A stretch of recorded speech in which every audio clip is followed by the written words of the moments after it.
Muy buenas chicos. En este video estaremos hablando en relación a la irrigación y al drenaje venoso de la cabeza y el cuello. O sea, un breve resumen de eso. Cabe destacar, o sea, debemos mencionar que la irrigación del cuello está a cargo principalmente de las arterias carótidas comunes, derecha e izquierda, y algunas ramas de las subclavias. Ahora, para eso debemos de remontarnos acá a lo que es arcallado o arco de la aorta. O sea, ya lo hemos mencionado en clases anteriores que la aorta posee varias porciones. Tenemos una aorta ascendente, que es una aorta que pequeño tamaño, tenemos el callado aórtico y la aorta descendente. Para este parcial hemos mencionado que solamente estudiaríamos el callado aórtico. Ahora, si ustedes se fijan, del callado aórtico de derecha a izquierda van saliendo tres principales troncos. Tenemos un tronco brachiocefálico arterial, del cual saldrá la arteria subclavia del lado derecho y la arteria carótida común del lado derecho.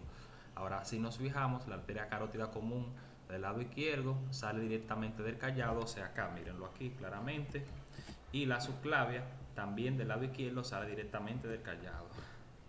Ahora, si nosotros visualizamos acá, seguimos viendo que la carótida común se divide, o sea, se divide en una carótida que es carótida interna, que es esta que vemos acá, y en una que es la carótida externa, que es esta que vemos por acá, ¿verdad?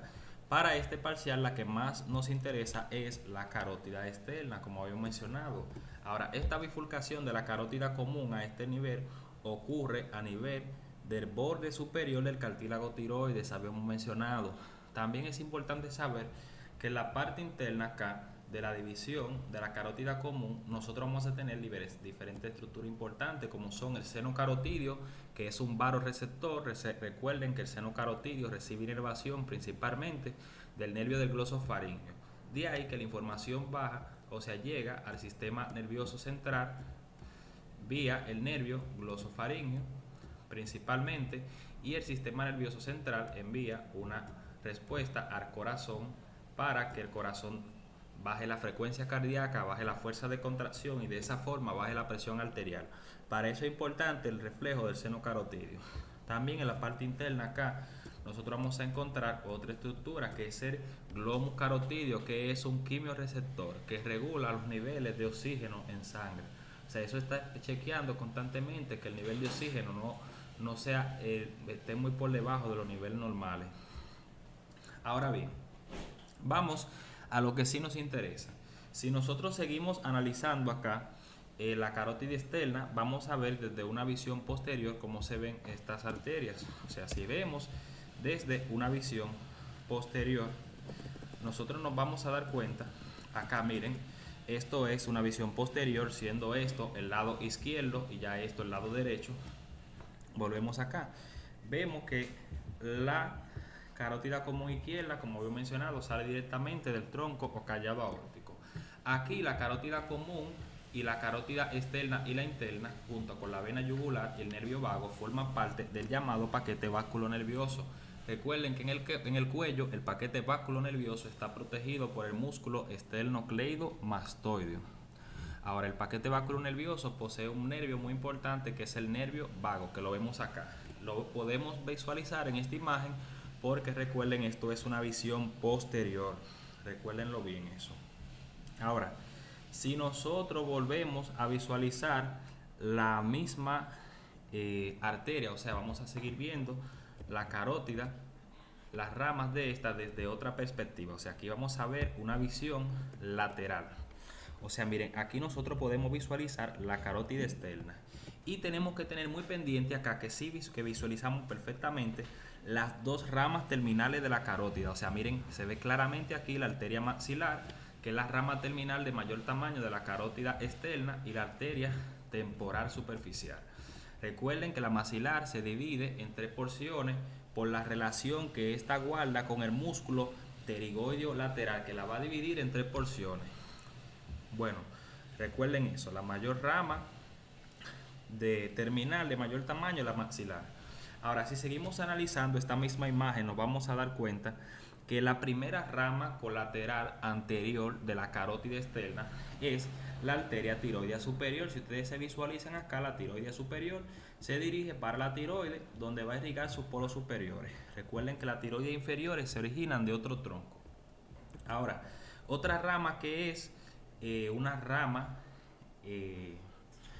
anterior de la carótida externa, una rama colateral anterior, es esta que se ve acá, que es la arteria lingual.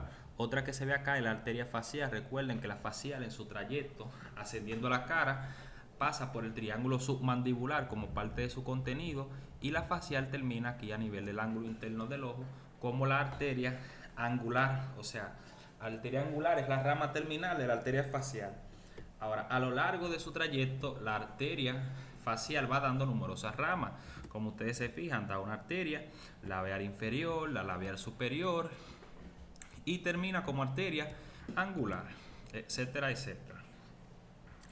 Hemos mencionado ya las tres ramas que son anteriores, que son ramas colaterales de la carótida externa, que son la arteria tiroidea superior, la arteria lingual y la arteria facial. Las otras dos ramas que nos faltarían son las dos ramas que son posteriores. Aquí tenemos la occipital y aquí tenemos la arteria auricular posterior. Recuerden eso. Dos ramas posteriores, tres anteriores, y nos faltaría una, que es la arteria faringe ascendente. La arteria faringe ascendente es una arteria que es la única que es medial en su trayecto de la carótida externa. Ahora, si nosotros queremos aún seguir estudiando aún más la arteria maxilar, la podemos ver desde otra perspectiva. O sea, podemos visualizarla en esta próxima imagen, que la maxilar, mírenla acá. Aquí se ve la relación que guarda la maxilar, o sea, la maxilar que va acá. Podemos visualizar que la arteria maxilar se va a dividir en tres porciones por la relación que guarda, miren, con este musculito que está por encima, que es el músculo pterigoideo lateral. Recuerden eso. De ahí entonces la arteria maxilar va a dar alrededor de 14 ramas colaterales y dará una terminal, que de ella la que más a ustedes les interesa conocer es la rama terminal. O sea, la rama terminal de mayor tamaño de la arteria maxilar es la arteria esfenopalatina. La esfenopalatina nosotros la podemos visualizar en esta imagen claramente. Miren la arteria esfenopalatina, que contribuye a formar parte de las arterias que forman el tabique nasal.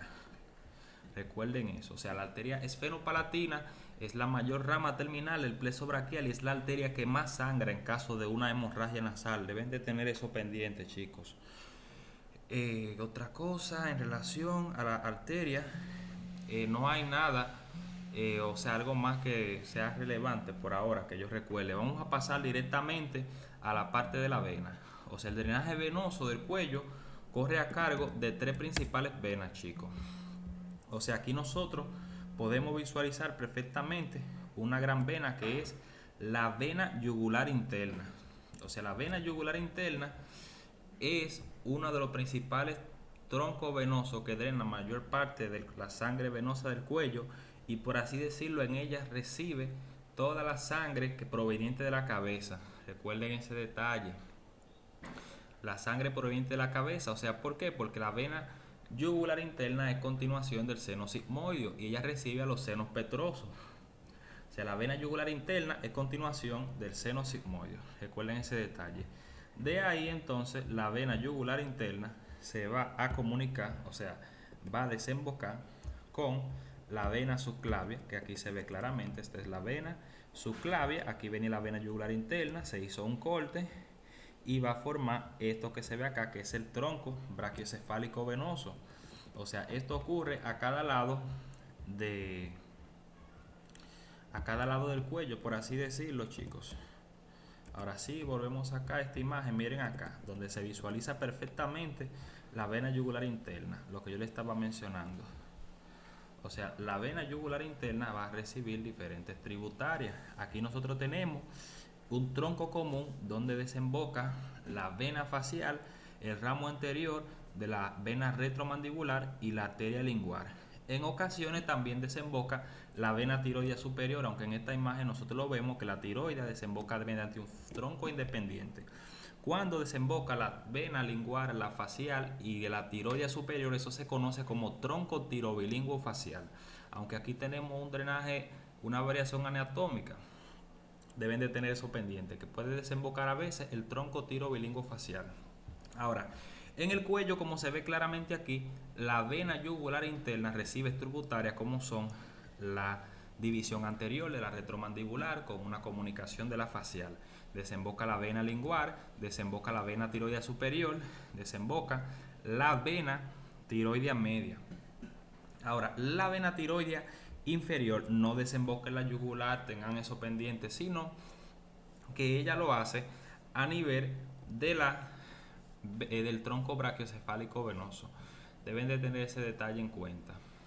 Ahora, de la vena yugular, donde inicia, continuación del seno sigmoide, donde termina, cuando se une con la subclavia, que forma el tronco brachiocefálico venoso, ambos troncos brachiocefálico venoso entonces se unen y van a converger para formar un gran tronco en el tórax, que es la vena yugular interna. O sea, miren, vena yugular interna acá, aquí tenemos la subclavia, este tronco acá, el tronco brachiocefálico venoso. El tronco brachiocefálico venoso del lado izquierdo es más largo que el lado derecho. Acá miren otra vez la yugular interna y tenemos acá la subclavia. Ahora ya la vena cava superior, entonces ustedes saben que va a converger a drenar directamente en el corazón, en el lado derecho, ¿verdad? Tengan eso pendiente. Ahora vamos a ir a hablar de la vena yugular anterior. O sea, la vena yugular anterior es una de las venas que se forma por la unión de unas venulas que se localizan en el triángulo submentoniano. Estas venas van a converger y van a formar la vena yugular anterior, la cual va descendiendo superficial en el cuello y converge para desembocar en la vena yugular externa, que se ve claramente acá. La vena yugular externa se forma, chicos, por la unión de la vena auricular posterior y la división posterior de la vena retromandibular. La vena yugular externa va descendiendo por encima del músculo esternocleidomastoideo y en su trayecto ella termina desembocando, como se ve aquí claramente, en la vena subclavia. La vena yugular interna también recibe como tributaria a la vena yugular anterior. O sea, las venas que menciona su libro son las venas yugular interna, yugular externa y yugular anterior. Deben de saber eso, aunque su libro no lo menciona. También tenemos venas como son las venas yugulares posteriores, que eso se habla más ahí en la parte de Rubier, pero eso no es relevante para este parcial ahora. ¿Alguna duda o comentario? Ustedes saben, pueden tirar o algo.